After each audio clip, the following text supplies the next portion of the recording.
Buenos días, profesora. En esta oportunidad presentaré mi plan de texto argumentativo titulado La redefinición de la ciencia política.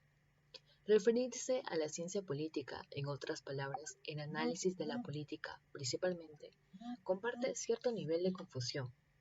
Hablamos de un término que resulta inexacto, en el cual los puntos valorativos producen una implicación adicional. Por otro lado, Giovanni Sartori nos dice, tanto la variedad del objeto de análisis como de los procedimientos existentes conduce a un estado de determinada perplejidad, que abarca la parálisis en el lapso de tiempo que ha cambiado tanto el objeto que viene a ser la política y también el individuo que es la ciencia, de tal modo que la evolución de la disciplina puede y acaso debe tratarse y analizarse claramente en alusión a estas dos modificaciones, ni una de ellas definitiva y los dos propensas de variaciones y profundizaciones.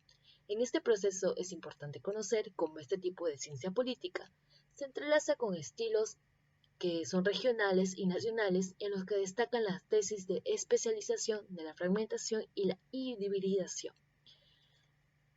Resulta necesario una redefinición de la ciencia política en función a sus nuevas metodologías. Tenemos la postura de César Cancino. El problema de que la disciplina de la ciencia política se encontraba mal definida al decir que era amorfa y heterogénea, que los rasgos principales de la ciencia política son la especialización y la fragmentación y la hibridación, es decir, sus fronteras son abiertas, móviles y no necesitan definirse. Por ello, afirmo que el proceso de especialización había generado una fragmentación creciente en subcampos que son amorfos, sino más bien organizados y creativos, concluyendo que la ciencia política se debe tratar ya como una ley general. Tenemos que Gabriel Almor. La cuestión es que cada vez que aparece el estudio de la política, esta era absorbida por alguna otra ciencia, cada hecho desde que se aborda un problema en función a su definición.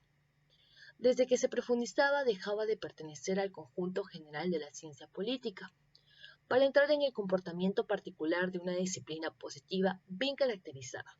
Es decir, lo que constituía la ciencia política clásica fue perteneciendo por razones de prioridad a otras ciencias más evolucionadas y por lo tanto mejores condiciones para promover el estudio y hacer progresar el crecimiento de su correcta definición. Lo que nos propone es que se siga investigando acerca de la ciencia política. Ya tenemos que la ciencia política viene aún sufriendo un proceso adaptativo desde su creación, aunque la producción de la ciencia política en Latinoamérica se ha incrementado de esa forma exponencial. Sus productos tienen baja visibilidad y ocupan un lugar subordinado en el mundo académico. Es un hecho evidente y confirmado que los investigadores de la región le dan un espacio muy relevante a la producción del mundo más desarrollado, pero esta actitud carece de reciprocidad.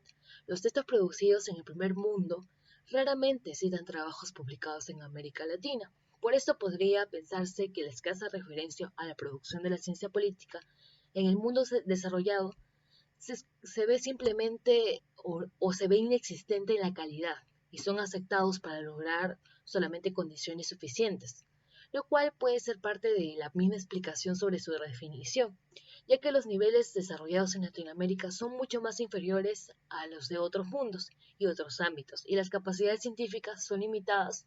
Por esto resulta necesario seguir profundizando en su investigación.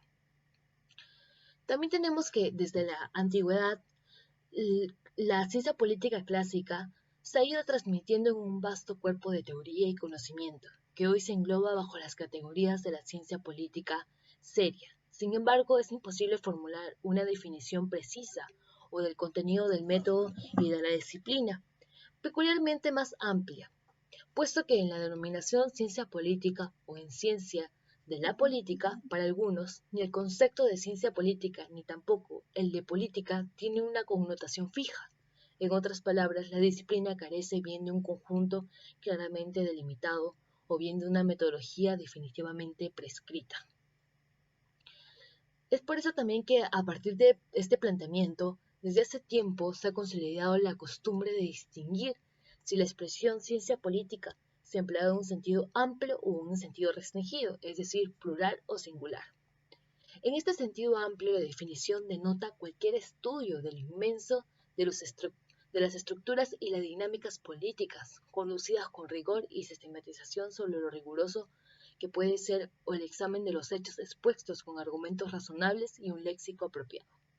Ciencia política designa un área bien individualizada de estudios especializados, que siguiendo los cánones de la verdad empírica, del control comparado y de la evolución, produce una descripción del mundo político fundado en la adopción de métodos técnicos de investigación de corte eminentemente cuantitativa. De esta manera concluimos que la construcción de conceptos se ha trasladado a la definición de los objetos de estudio y la elección de los métodos idóneos, y esta orientación hacia la operalización de la teoría política es la contribución más perdurable de la ciencia política, incluso en la estadounidense. Aunque prevalece una condición constante del debate sobre las cuestiones del método, que no han sido fructíferas los esfuerzos de implementar un programa de unificación metodológica, lo más destacado en las últimas décadas en las tensiones entre las metodologías cuantitativas y cualitativas. Para esto citamos la siguiente frase. La inteligencia consiste no solo en el conocimiento, sino también en la destreza de aplicar los conocimientos en la práctica. Aristóteles, uno de los principales fundadores de la misma rama de la ciencia política. También presento mis referencias bibliográficas y muchas gracias, profesor.